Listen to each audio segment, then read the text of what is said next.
देश के अंदर शासक जमात नहीं है, हम सब लोग इस देश के अंदर गुलाम जमात है। काशीराम साहब कहा करते कि जिनकी शासक सत्ता में हिस्सेदारी नहीं होती, जिनकी शासक सत्ता में लंबे समय तक हिस्सेदारी नहीं होती, वो कौम गुलामी की तरफ जाती है। और सच्चाई ये भी है कि हम सब लोग गुलामी की तरफ भी जा रहे हैं। एक पिटता है तो दूसरा चुप रहता है, दूसरा पिटता है तो तीसरा चुप रहता है, और तीसरा पिटता है तो सारे के सारे चुप रहते हैं। जो पिटता है सिर्फ दर्द उसको होता है। अगर हम सब लोग मिलकर एक दूसरे के दर्द को दर्द समझ लेंगे तो कैसे मजाल हो जाएगी दूसरे सामने वाले की हमारे खिलाफ में जो है कुछ भी गलत करने की सोच।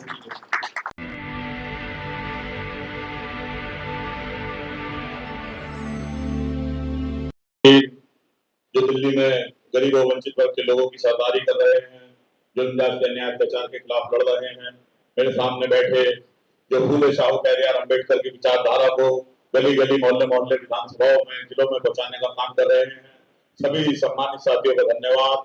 आप सब लोग यहाँ आए और मंच पे जितने भी लोग बैठे हैं सबका उनको भी जो है दिल की गहराई से धन्यवाद करता हूँ। साथियों, आज एक ऐसे शख्सियत की पुण्यतिथि है, महापरिनिर्वाण दिवस है, जिन्होंने अपना पूरा जीवन इस देश की शोषित वंचित वर्ग के लोगों के उत्थान के लिए लगा दिया। साथियों, अपनी बात शुरू करने से पहले इस देश में जन्मे सभी संतों गुरुओं महापुरुषों को नमन करता हूँ। नारी मुक्ति के दाता, संविधान के रचयिता, सिंबल ऑफ नॉलेज बाबा साहब डॉक्टर भीमराव अम्बेडकर, जातियों में बटे हुए बहुजन समाज को एक करने वाले मानव साहब श्री काशीराम जी, वह इस देश के अंदर जिन जिन लोगों ने मानवता के लिए काम किया, उन सभी संत गुरुओं महापुरुषों को नमन करता हूँ। साथियों, जैसा कि हम मुझसे पूर्व वक्ताओं ने बताया कि कितने त्याग, कितने समर्पण, कितने बलिदान, कितने अपमान सहने के बाद ये कार्रवाई यहाँ तक पहुंचा। इस देश के अंदर वंचित वर्ग के लोगों के अंदर राजनीतिक चेतना पैदा हुई, तो इसमें सबसे बड़ा अगर योगदान किसी का है तो जिनके आज हम सब लोग दिल्ली में इकट्ठे होकर पुण्यतिथि बना रहे हैं, जिनको हम सब लोग अपना राम कहते हैं, जिसको हम सब लोग मानव साहब श्री काशीराम कहते हैं। साथियों, काशीराम साहब कहा करते कि चाहत सच्ची हो तो रास्ते हजार होते हैं, चाहत सच्ची हो तो रास्ते हजार होते हैं, और चाहत झूठी हो तो बहाने भी हजार होते हैं। आप सब लोगों की चाहत थी तो सब लोग घर से निकलकर यहाँ तक पहुंचे, तो क्योंकि चाहत थी तो यहाँ तक पहुंचे। बहुत सारे साथी ऐसे हैं जिनकी चाहतें नहीं थी मगर मजबूरियां वो आ रहे हैं, जो अभी भी रास्ते में फंसे हुए हैं। तो दो तरीके के लोग जो है इस देश के अंदर होते हैं, कुछ की तो चाहत होती है और कुछ की मजबूरियां होती है। मगर मैं ये सोचता हूँ कि सब लोग अगर चाहतमंद लोग बन जाएंगे, सब लोग जो है दिल से चाहने लगेंगे, तो ये कारवां बहुत तेजी से जो है आगे पहुंच सकता है। क्योंकि देश के अंदर दुनिया भर के महापुरुष आए, मगर हमारे मतलब इस देश के अंदर दुनिया भर के महापुरुष आए, मगर अभी तक हम उनकी चाहत को पूरा नहीं कर पाए। इस देश के अंदर मानवतावादी व्यवस्था के लिए सबसे पहले श्रोमणी गुरुदास जी ने आंदोलन चलाया, संत कबीर ने जो है आंदोलन चलाया, गुरु गोविंद सिंह साहब ने आंदोलन चलाया, राष्ट्रपिता महात्मा ज्योतिबा फूले ने आंदोलन चलाया, आरक्षण के जनक छत्रपति साहू जी महाराज ने आंदोलन चलाया, और इन सबके बाद जो है बाबा साहब डॉक्टर अम्बेडकर ने आंदोलन चलाया। मगर उनकी चाहत सबकी यही थी कि हम इस देश पे राज करने वाले हो, हम इस देश पे हुक्मरान बने, हम इस देश के अंदर जो हमारा जनजाति अन्याय अत्याचार है हम सब लोग मिलकर उसका खात्मा करें। मगर अफसोस की बात यह है कि अभी तक हम उनकी चाहत पूरी नहीं कर पाए। और बाबा साहब डॉक्टर अम्बेडकर के बाद अपना पूरा जीवन जो है, समूचे जीवन जो है समाज के लिए, लोगों के लिए निछावर करने वाले माननीय काशीराम साहब की भी यही चाहत थी कि हमारे बहुजन समाज के लोग इस देश के अंदर हुक्मरान समाज बने, इस देश के अंदर शासक बने। क्योंकि माननीय काशीराम साहब जानते थे कि बहुजन समाज शासक वर्ग के लोगों के साथ जुर्म ज्यादती नहीं होती, उनकी बहन बेटियों के साथ अन्याय अत्याचार नहीं होता, उनकी जमीनें नहीं छीनी जाती, उनकी नौकरियां खत्म नहीं की जाती, उनके रोजगार खत्म नहीं किए जाते, उनके संत गुरु महापुरुषों के मंदिर नहीं तोड़े जाते, उनकी घर उनकी बस्तियां नहीं चलाई जाती, उनके साथ उनके हक अधिकारों का हनन नहीं होता। तो इसलिए काशीराम साहब इस देश के अंदर बहुजन समाज के लोगों को शासक बनाना चाहते थे। काशीराम साहब अपनी बातों में बताते हैं कि मुट्ठी भर लोग इस देश में आए और इस देश में हुक्मरान बन गए, मुट्ठी भर लोग मुगल इस देश के अंदर आए तो देश के शासक बन गए, मुट्ठी भर अंग्रेज इस देश के अंदर आए तो देश के अंदर 190 सालों से ज्यादा उन्होंने राज किया, मुट्ठी भर जो है स्वर्ण देश आजाद होने के बाद इस देश के अंदर आए और उन्होंने भी देश के अंदर राज किया, मगर किसी ने जो है ना तो वायसराय की बहन बेटियों के साथ जुल्म के न्याय चर्चा होते देखा, ना उनके साथ जो है जुल्म होते देखी, और जब देश आजाद हो गया तो उन मुट्ठी भर लोगों की बहन बेटियों के साथ भी किसी ने जो है जुल्म के न्याय चर्चा होते हुए नहीं देखा। मगर जो बहुजन समाज अपनी भारत देश के अंदर बड़ी आबादी है उसके साथ जुल्म जाति न्याय अत्याचार पहले भी बरकरार था और अब भी बरकरार है। वो क्यों? क्योंकि हम लोग इस देश के अंदर शासक जमात नहीं है, हम सब लोग इस देश के अंदर गुलाम जमात है। काशीराम साहब कहा करते कि जिनकी शासन सत्ता में हिस्सेदारी नहीं होती, जिनकी शासन सत्ता में लंबे समय तक हिस्सेदारी नहीं होती, वो कौम गुलामी की तरफ जाती है। और सच्चाई ये भी है कि हम सब लोग गुलामी की तरफ भी जा रहे हैं।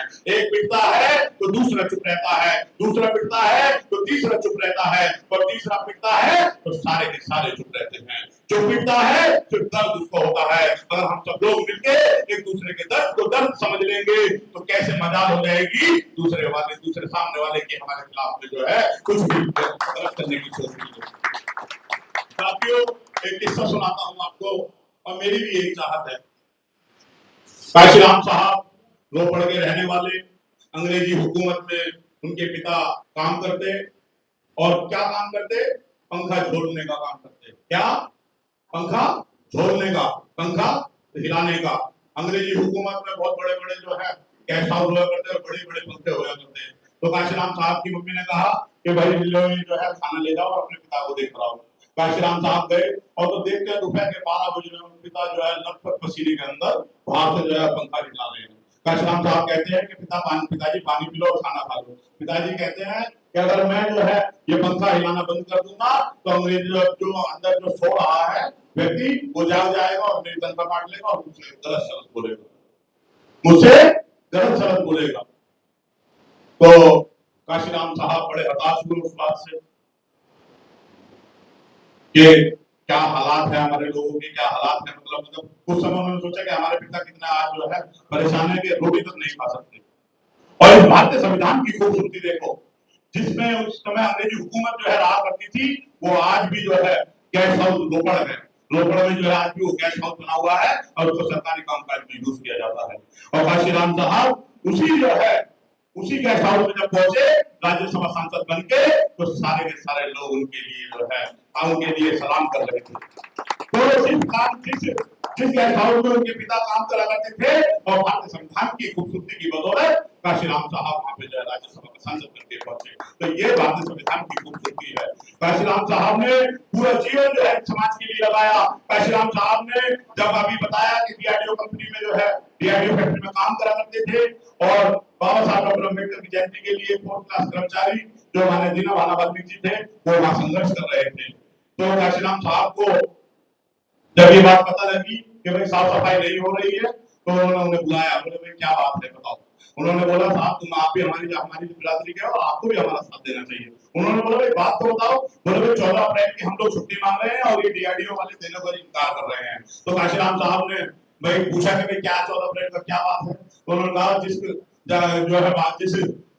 जिस व्यक्ति की बदौलत आप यहाँ पे हम सब लोग यहाँ बैठे, मुझे नौकरी का अधिकार मिला, आपको भी नौकरी का अधिकार मिला, मुझे पढ़ने लिखने का अधिकार मिला, आपको भी पढ़ने लिखने का अधिकार मिला, ये उस व्यक्ति की जयंती 14 अप्रैल है। जब जो है काशीराम साहब को एलिगेशन ऑफ कार्ड दी गई माननीय दीना भाना जी की तरफ से, तब जो है काशीराम साहब ने उस किताब को रातों रात जो है अपने घर पे जाके 3 बार पढ़ा और अगले दिन से काम काज छोड़ के जो है दीना भाना जी के साथ वो आके उस स्ट्राइक पे बैठ गए और उन्होंने संकल्प लिया कि ये छुट्टी सिर्फ और सिर्फ जो है डीआरडीओ कार्यालय में नहीं बल्कि जब तक पूरे देश के अंदर घोषित नहीं हो जाएगी और पूरे देश के अंदर हम लोग इस छुट्टी को घोषणा करने वाले नहीं बन जाएंगे, तब तक हम लोग सब लोग इसके लिए काम करते रहेंगे।